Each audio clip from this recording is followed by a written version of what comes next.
नमस्कार साथियों, विज्ञान लोक के इस नए अंक में आपका स्वागत है। मैं हूं पंकज नागर। आज हम एक ऐसे विषय पर बात करने जा रहे हैं जो हम सबके जीवन से जुड़ा है, लेकिन अक्सर हम इसकी गहराइयों में नहीं जाते। आज का विषय है हमारा सौरमंडल।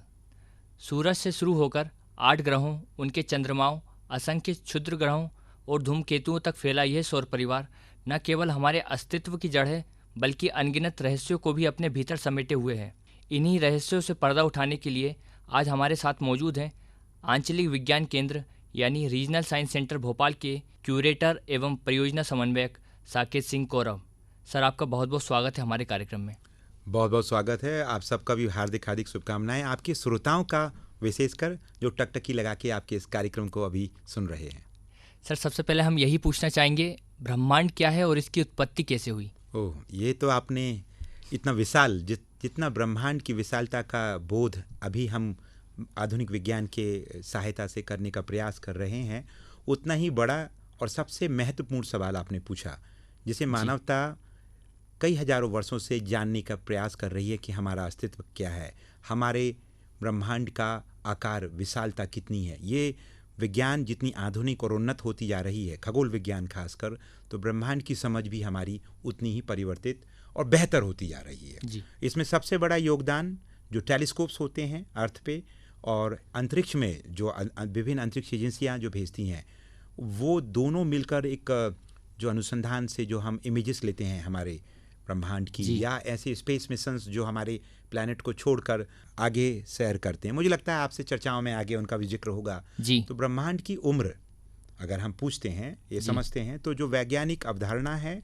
जो तथ्यों पे आधारित है, और जो आपके श्रोता अगर इस बात में रुचि लेके सुन रहे हैं, तो लगभग 13.8 बिलियन बोलते हैं उसको, वर्ष पुराना है ब्रह्मांड। लेकिन ये विस्तारित होते जा रहा है, फैल रहा है। अगर आम तौर पे कहें तो एक बैलून की तरह, हमारी जितनी सोच और समझ आधुनिक हो रही है, हम उतना बेहतर बैलून हमारे सामने बड़ा होता जा रहा है।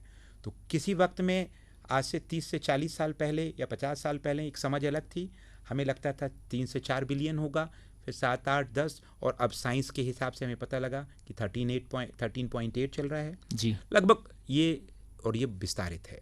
आकाश गंगाएं, हमारी जैसी गैलेक्सियां एक दूसरे से दूर जा रही हैं। ऐसे हमें साइंटिफिक एविडेंस मिल रहे हैं जो बता रहा है कि ब्रह्मांड विस्तारित हो रहा है।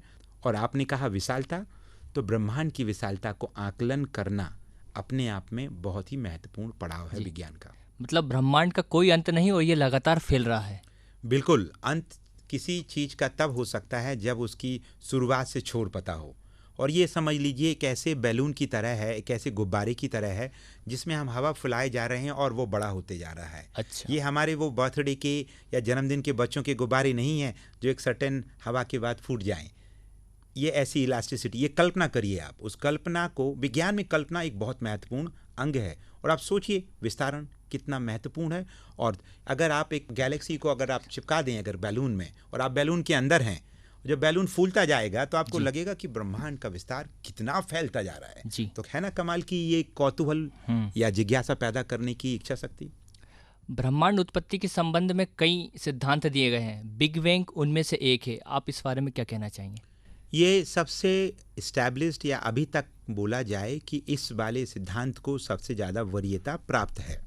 कारण है कि वैज्ञानिक जो ऑब्जर्वेशन होते हैं साइंटिफिक एस्ट्रोनॉमिकली, उनके आधार पर जो ब्रह्मांड के विस्तारण या जो समझ पैदा हुई है, जिसमें एक इन्फ्लेशन थ्योरी भी है कि ब्रह्मांड का जन्म हुआ नथिंगनेस से समथिंग, एक्सपेंशन को धीरे धीरे ब्रह्मांड बनने के पहले क्या हमारा शुरुआत कैसे हुई, कैसे कैसे वो एटम्स फॉर्मेशन हुआ, फिर वो ठंडे हुए, फिर प्रथम जनरेशन की गैलेक्सीज बनी, प्रथम जनरेशन के तारे बने, फिर उनका जीवन नष्ट हुआ, फिर उन्होंने प्रतिक्रियाएं की और आगे की पीढ़ियों के तारे और आकाश गंगाएं ऐसे बनते रहे। तो अब वो प्रक्रिया जो है वो सतत है, चलती जा रही है, जीवन मृत्यु, और इस तरीके से ब्रह्मांड एक्सपैंड होते चला जा रहा है। इस संबंध में एक भारतीय वैज्ञानिक डॉक्टर जयंत नार्लिकर का भी सिद्धांत बहुत महत्वपूर्ण है, आप उस बारे में क्या कहेंगे? ये बहुत अच्छा है कि जो आपके श्रोता इस समय ध्वनि तरंगों की ताल से अगर उन तक पहुंच रहा है तो ये हमारी आवाज़। तो प्रोफेसर जयंत विष्णु नार्लिकर आयुका के फाउंडर भी रहे हैं और भारत के नहीं अंतर्राष्ट्रीय स्तर पे बहुत बड़े वैज्ञानिक थे, और उसी के साथ दुनिया उनको विज्ञान प्रचार प्रसार में और या विज्ञान को लोकप्रिय करने में जो उनका योगदान है वो अतुलनीय है। भारत की इस भूभाग में हमारे यूथ जो आज बहुत बड़े बड़े साइंटिस्ट रिसर्चर हैं या एक ज़माने में उनसे इंस्पायर हुए हैं, और मुझे भी सौभाग्य मिला है उनसे मिलने का भी। उनकी स्टेडी स्टेट थ्योरी है एक, जो उनके खुद के पीएचडी सुपरवाइज़र थे यूके में, फ्रेड हॉयल, उनके साथ मिलकर उन्होंने इस काम किया था, जो इस बात को मानती है कि वो बिग बैंग थ्योरी का उसमें अवधारणा नहीं है कि विस्फोट नहीं हुआ है, महाविस्फोट।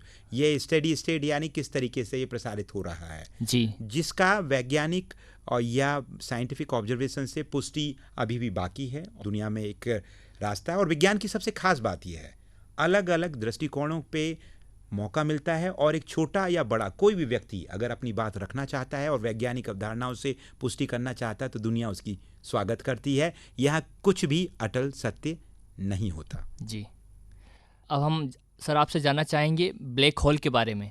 ब्लैक होल क्या है, क्या ये सचमुच सब कुछ निगल सकते हैं? आप तो मुझे लगता है कि हम बहुत टेलीविज़न पे साइंस फिक्शन, विज्ञान फंतासी कोई कथाएं सुन रहे हैं या देख रहे हैं। आपके सवालों का जो रास्ते तय हो रहे हैं वो लगता है एक दुनिया से सीधा गायब होकर दूसरी दुनिया में पहुंच जाते हैं। कहाँ हम ब्रह्मांड की विस्तार की बात कर रहे हैं और कहाँ ब्लैक होल। अब ब्लैक होल यानी तारे पे बात करना। सबसे इम्पॉर्टेंट यूनिट क्या है पूरे ब्रह्मांड की, वो है तारे, जो रोशनी देते हैं, जो कई प्रकार के होते हैं, छोटे मझोले बड़े। अब छोटे मझोले बड़े से हम अपने आप से तुलना ना करें, इतने विशाल होते हैं कि हमारा सूरज तो नन्हा तारा है हमारी खुद की आकाशगंगा में, है ना। इससे कई मिलियन टाइम्स बड़े तारे होते हैं। और अगर किसी भी तारे को ब्लैक होल बनना है तो इसके पीछे थोड़ी सी जिज्ञासा और जगाते हैं हम श्रोताओं में कि हमारा तारा अगर एक तारा मान लेते हैं तो ऐसे लगभग 2 तारे एक तराजू में आप रखिए, तब उतना अगर किसी तारे का द्रव्यमान होगा या उससे अधिक, तो ही वो तारा ब्लैक होल यानी कृष्ण विवर में परिवर्तित होने के लिए जो उसकी फिजिक्स कहती है संभव है कि वो परिवर्तित हो पाएगा। यानी जब वो नष्ट होगा तो वो अंत में ब्लैक होल बन जाएगा। ब्लैक होल क्या है? इमेंस इनफाइनाइट ग्रेविटी जनरेट करने वाला वो सूक्ष्मतम बिंदु बन जाता है, जहां आसपास का स्पेस टाइम का जो फैब्रिक है, जहां हम एक कल्पना करते हैं ग्रेविटेशनल फोर्स की, वो इतना इनफाइनाइट होता है कि प्रकाश भी अगर उसके पास गया तो कभी लौट के नहीं आता। परंतु अगर उसके पड़ोस से गुजर रहा है तो वो ग्रेविटेशनल लेंस की तरह बिहेव करता है, यानी प्रकाश अगर सीधा जा रहा है तो वो मुड़ते हुए चला जाएगा। अच्छा, इसका कमाल ये भी है, अगर आप बेहतर इस टेक्नोलॉजी का इस्तेमाल करना समझते हैं तो आप किसी भी स्थिति में कुछ तारे, अगर कोई ब्लैक होल बीच में है या ऑब्जेक्ट है तो उसके पीछे के तारे हमें दिखेंगे, क्योंकि वो प्रकाश घूम के आ रहा है। बहुत ही रुचि वाली बात है। बड़े ब्लैक होल से हम आते हैं आकाशगंगा के ऊपर। आकाशगंगा क्या है और हमारी आकाशगंगा के बारे में कुछ बताएं। आकाशगंगा लाखों मतलब खरबों अरबों खरबों तारों का समूह होता है। आकाशगंगा की जो फंडामेंटल यूनिट है वो तारे ही हैं। तारों के जन्म में बनने वाला बचा हुआ मटेरियल सॉलिड होता है तो उनसे ग्रह बनते हैं। हमारी आकाशगंगा नन्ही मुन्नी सी में बोलूँगा, हमारा वर्गो क्लस्टर के बहुत सारी जो आकाशगंगाएं हैं उसमें से एक हमारी है दुग्ध श्रृंखला मिल्की वे, और उसमें लगभग आप बोल लीजिए 200 बिलियन स्टार अप्रॉक्सीमेशन नंबर बढ़ता चला जाता है। ये फिक्स नहीं है, जितनी हमारी बेहतर समझ होगी उतने नंबर चेंज हो रहे हैं। ये कोई आइडियलिस्टिक नंबर नहीं है, परंतु रुचि बहुत अगर है तो आप इसके पीछे जा सकते हैं। इसलिए कहते हैं गणित जो है, मैथमेटिक्स जो है, it is a language of science. ये ब्रह्मांड की, विज्ञान की सिर्फ भाषा नहीं है, ये ब्रह्मांड की भी भाषा है। ब्रह्मांड को समझना है तो आपको गणित से दोस्ती करना ही होगी। बहुत ही रोचक है। बहुत बढ़िया। जैसे आपने बताया हमारी आकाशगंगा मिल्की वे के अंदर हमारे सौरमंडल के बारे में बताएं। हाँ, मिल्की वे एक कमाल की आकाशगंगा स्पाइरल है। स्पाइरल अगर आप देखें तो एक फिरकी की तरह जो दिवाली में हम जलाते हैं कि वो अब जब वो घूमती है तो देखेंगे अलग अलग डायरेक्शन से उससे आग निकलती है, तो इस तरीके से इसके अलग अलग आर्म हैं और एक ओराइन नाम से आर्म है, भुजा जिसे कहेंगे, जिसकी जी। छोर पे हम बैठे हैं। हमारी मिल्की वे के सेंटर में super massive million times powerful black hole है, जी। जिसके कारण पूरे तारे उसके इर्द गिर्द घूम रहे हैं, हमारे आकाशगंगा। और अमूमन अब ये बात वैज्ञानिक रूप से पता चलती जा रही है कि जितनी भी आकाशगंगाएं हम ढूंढ रहे हैं, लगभग बड़े नंबर्स के सबकी गैलेक्सी के सेंटर में सुपर डुपर यानी सुपर पावरफुल ब्लैक होल्स हैं। अब वो उसके पीछे की विज्ञान जानना अभी भी बाकी है। और जो श्रोता रेडियो के उस तरफ आपके इस प्रोग्राम को सुन रहे हैं, मुझे आशा है कोई उनमें से एक ऐसा आएगा इस समझ में और ज़्यादा इजाफा कर सकता है पूरी दुनिया में। सर, जैसा कि आपने बताया कि आम धारणा है कि हमारा सौरमंडल के केंद्र में सूर्य स्थित है और इसके चारों ओर ग्रह इसके चक्कर लगा रहे हैं। क्या ये बात सही है या फिर सूर्य अपने ग्रहों सहित किसी और के चक्कर लगा रहा है? ये चक्कर वाली कॉन्सेप्ट बड़ा समझदार वाली बात है। चक्कर तो सभी लगा रहे एक दूसरे के। ये ऐसी प्रक्रिया है जो खत्म ही नहीं होती। हमारा चांद हमारे चक्कर लगा रहा है, हमें लगता है कि हम स्थिर हैं, सूर्य हमारे चक्कर लगा रहा है। ऐसे आज से 400-500 साल पहले से बड़ी बहसें भी हुई हैं कि आकर सेंटर में क्या है। तो सूरज हमारा जो है वो हमारे सौर मंडल का मुखिया है। सौर मंडल का लगभग 99% द्रव्यमान यानी मास उसी के पास है। बचे हुए मटेरियल से हम बने हैं जी। उसकी इतनी सुपर ग्रेविटी है, ग्रेविटेशनल फोर्स के कारण, गुरुत्वाकर्षण बल के कारण हम उससे बंधे हुए घूम रहे हैं चारों तरफ। तो हम किसके चक्कर लगा रहे हैं? सूर्य के। सूर्य किसके चक्कर लगा रहा है? अपने साथ तारों से गैलेक्सी के सेंटर के चारों तरफ जितने भी तारे हैं हमारी गैलेक्सी के, और गैलेक्सी हमारी दुग्ध में श्रृंखला बाकी गैलेक्सी के साथ मिलके कहीं और चक्कर लगा रहा है। यानी ये चक्कर की प्रक्रिया ना रुकने वाली है। मतलब हमारी मिल्की वे में जितने भी सौरमंडल, ग्रह, नक्षत्र, उनका पिंड है, सब अब उसके आकाशगंगा के सेंटर में जो सुपरमैसिव ब्लैक होल है उसके केंद्र के चारों तरफ घूम रही हैं। उस ब्लैक होल का हम नाम जानना चाहेंगे। अगर टेक्निकली बोलें तो अभी जो मॉडर्न साइंस की समझ है उसमें सजिटेरियस ए स्टार बोला जाता है जी। लेकिन वो एक ऐसी कॉन्स्टलेशन है। हम पृथ्वी से जब तारामंडल समूह देखते हैं, उस तारामंडल समूह के सेंटर में एक तारे हैं। ब्लैक होल को तो देखा नहीं जा सकता क्योंकि प्रकाश ही नहीं आता है, परंतु उसके प्रभाव से जो आसपास के तारों का समूह में जो सुपरमैसिव स्टार हैं उनमें जो परिवर्तन नोटिस किया जा रहा है, उसमें बड़े बड़े शोध हुए हैं।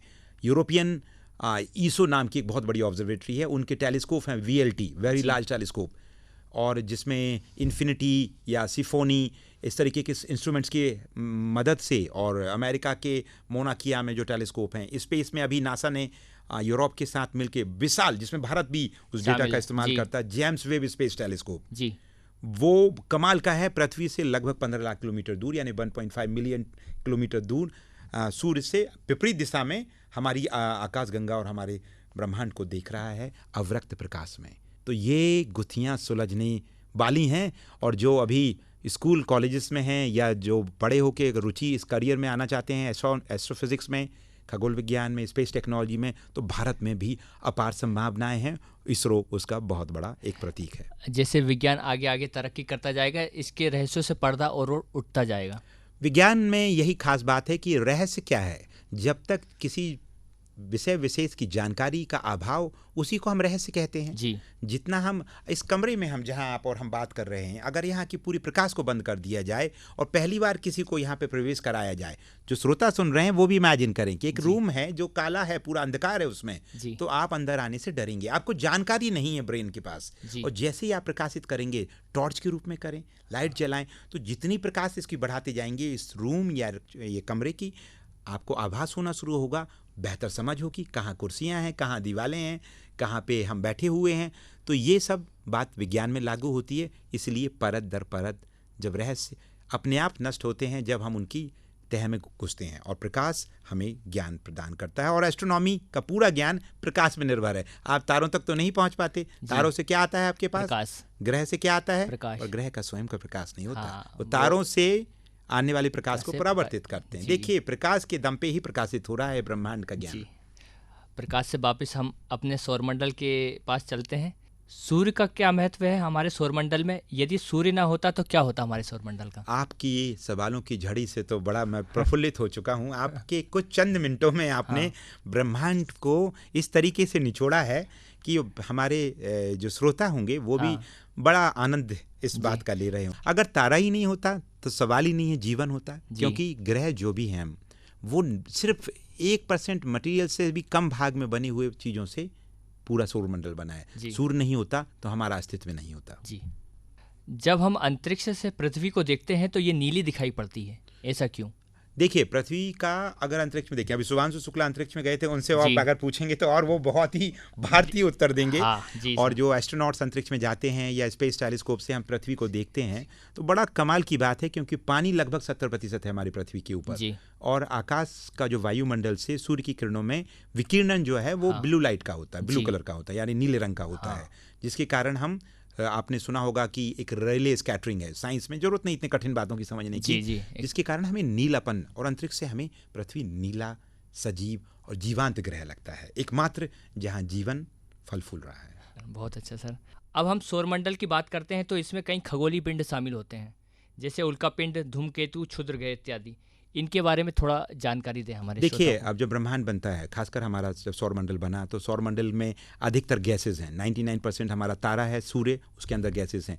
बचा हुआ 1% से भी कम मटेरियल जो है, सॉलिड मटेरियल जो है, वो ग्रहों में परिवर्तित हो गया, और जो लाइट वेट थे वो ग्रह बाहर चले गए। गुरु, आप देखेंगे गुरु, शनि, है ना, अरुण, वरुण, या अगर इंग्लिश में बात करें तो जुपिटर, सैटर्न, यूरेनस, नेपच्यून, तो ये आइसी बॉडीज हैं। या जुपिटर जो है वो गैसियस है। जो सॉलिड मटेरियल हैं, बुध, शुक्र, पृथ्वी, मंगल, तो ये सूर्य की तरफ हैं, क्योंकि भारी हैं, मटेरियल से बने हैं। और जो क्षुद्र ग्रह, इन दोनों के बीच में एस्ट्रॉइड बेल्ट है। ये 4 सॉलिड प्लैनेट, बचे हुए 4 आइसी वर्ल्ड, जिसे हम जोबियन प्लैनेट्स भी कहते हैं, उनके बीच में लाखों अरबों सॉलिड मटेरियल एस्ट्रॉइड घूम रहा है, जो कभी कभी पृथ्वी की तरफ या सूर्य की तरफ आता तो पूरी दुनिया के लिए केंद्र बिंदु बना रहता है। फिर ये 8 प्लैनेट जब खत्म होते हैं तो बेचारा वो प्लूटो को जो हमने दरकिनार कर रखा है, क्योंकि वो कुछ डेफिनेशन फुलफिल नहीं करता है, परंतु वो कीपर बेल्ट का हिस्सा है, क्यूपर जी। उसके आगे जितना भी है वहां से कॉमेट यानी पुच्छल्ले तारे यानी धूमकेतु वहीं से आते हैं, जो कि बर्फ से बने हुए हैं, और सूर्य की तरफ आते से ही उनकी पूंछ बन जाती है। अब वो पूंछ क्या बनती है, क्योंकि वाष्पीकरण होने लगता है गर्मी के कारण, बर्फ पिघलने लगती है, और वो पीछे की तरफ लाखों किलोमीटर लंबी, लाखों किलोमीटर होती है। अच्छा, तभी तो आप पृथ्वी से देख पाते उतने छोटों से पुच्छल्ले तारों को। जी जी सर, बृहस्पति ग्रह की हम बात कर रहे थे। हमारी पृथ्वी के संदर्भ में बृहस्पति ग्रह का क्या मतलब है? बहुत बड़ा मायना रखता है, क्योंकि बृहस्पति ग्रह जो है हमारे सौरमंडल का सबसे विशाल और बड़ा, पृथ्वी से भी कई गुना बड़ा है जी।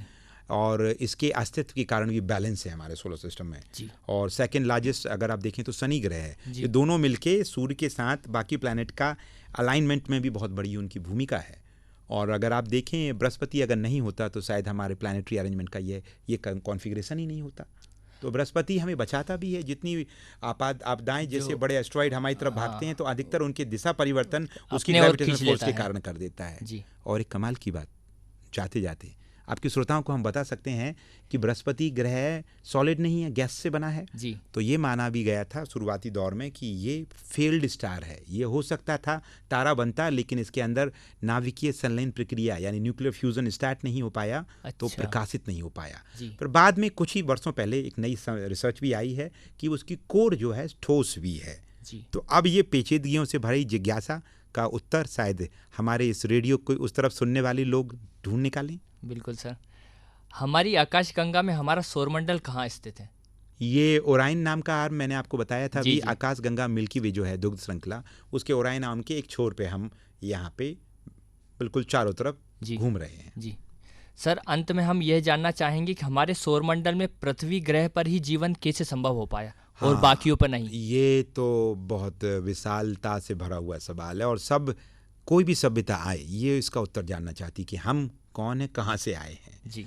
ये बड़ी लंबी यात्रा है। इस पे कई सैद्धांतिक रूप से कई थ्योरियां हैं जिसको बहुत एक्सेप्टेड माना गया है। कहते हैं कि पृथ्वी तो आग का गोला थी ही जब फॉर्मेशन हो रहा था, तो इसके ऊपर पानी कैसे आया? कहते हैं धूमकेतु यानी कॉमेट्स के इम्पैक्ट के कारण पानी आया। फिर जब पृथ्वी ठंडी हुई, पानी जो था फ्रोजन स्टेट से धीरे धीरे वो टेम्परेचर, क्लाइमेट इस तरीके का डेवलप हुआ कि एक आइडियल सिचुएशन पैदा होने लगी। तो अभी तक जो बायोलॉजिकल साइंसेज या हम विकास सिद्धांतों की बात माने तो जल से जीवन की उत्पत्ति मानी गई है, सिंगल कोशिकाओं से लेके। तो इस तरीके से हम मानते हैं कि जो जीवन फल फूल रहा है इसकी शुरुआत पानी से बड़े स्तर पे वैज्ञानिक अवधारणाएं और जो पुष्टि करती है। तो ये जीवन सिर्फ अभी पृथ्वी पर मिला है। पृथ्वी से बाहर दूसरे ग्रहों पर, हमारे तो छोड़िए सौर परिवार, हम बाहर के ग्रहों पर भी तलाश रहे हैं। हमारे जैसे दूसरे तारों के, हमारी आकाशगंगा में लगभग 5000 से ज़्यादा ऐसे ग्रह ढूंढ लिए भी जा चुके हैं कन्फर्म तरीके से।